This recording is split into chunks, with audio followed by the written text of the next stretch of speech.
My dad's going to explain what card flipping was and what year was this. Okay, back in the 50s, the late 50s, we used to buy a pack of baseball cards for 5 cents. You get 5 cards and a bubble gum, and so you chew the bubble gum and you play with the cards. But then all the kids in the neighborhood, in the housing projects, would have their cards, and we would go in front of the housing and we would flip the cards. You would choose the amount of cards you wanted to flip. There he is. So the first person would flip.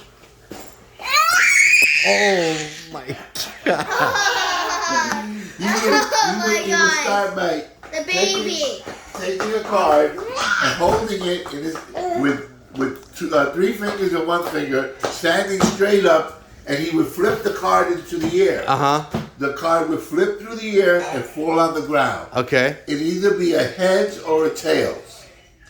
If he wanted to flip 5 cards, he would do it with 5 cards. Flip them, 5 cards. Now, if all the cards came up heads, the guy that was challenging him would then have to flip 5 cards, and they would all have to come up heads. If one of them came up tails, he would lose the 5 cards. So it was, so if I had 3 heads and you had 2 that came up heads, I won because I got more heads. No.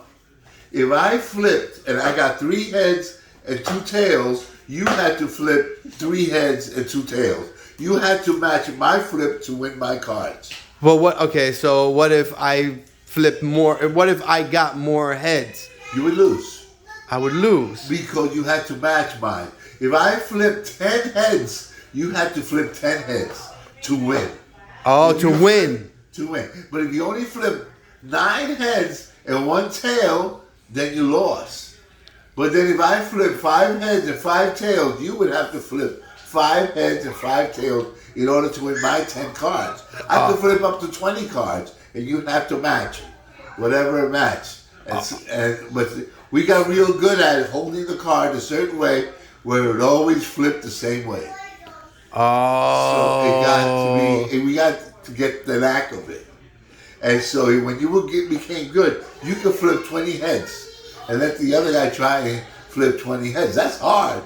So, but it wasn't like if the second guy that flipped and he didn't get it, would he lose cards? He would lose. The second guy would lose the same amount because you were betting 10 cards against 10 cards. Oh, those same 10 cards that you were flipping. Yeah, whatever 10 cards you want to flip, you can flip your 10 cards against my 10 cards.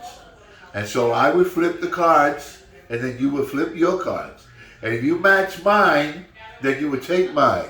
But if you didn't match mine, I would take yours. Then it was your turn to flip, and I would have to match yours. So it was back and forth.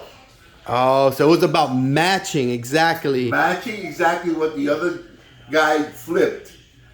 And that's where you could win some real nice cards, and you could lose some real nice cards. So what are some, if you remember, what are some nice cards that you won, maybe lost, or had in your possession, or got to see? Oh, I don't. You may have a little.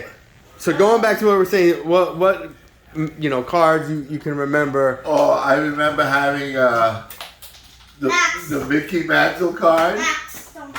I had. And this is what year about, give or take? I would say this was 63. Okay. 62, 61. In those, early 60s. Early 60s. Remember, I was only 12 years old. Right. So we weren't flipping cards when we were 18. You're 10, 11, 12. You were doing other things at 18. Flipping other stuff. But this is 11 and 12 years old. Roger Maris was there. One of the top cards you got was Roger Maris, Mickey Mantle, and many others that you would get at the time. And so that was the original card flipping, which I have never tried. But Logan, we're gonna try that card flipping. Card flipping? Yeah, what Grandpa was just talking about. I do Pokemon cards. Okay, we're gonna have to change. I have Primo Charizard. I have Primo You can flip any Charizard. card you can flip. Right. You can flip any kind of card. You can flip Cabbage Patch cards.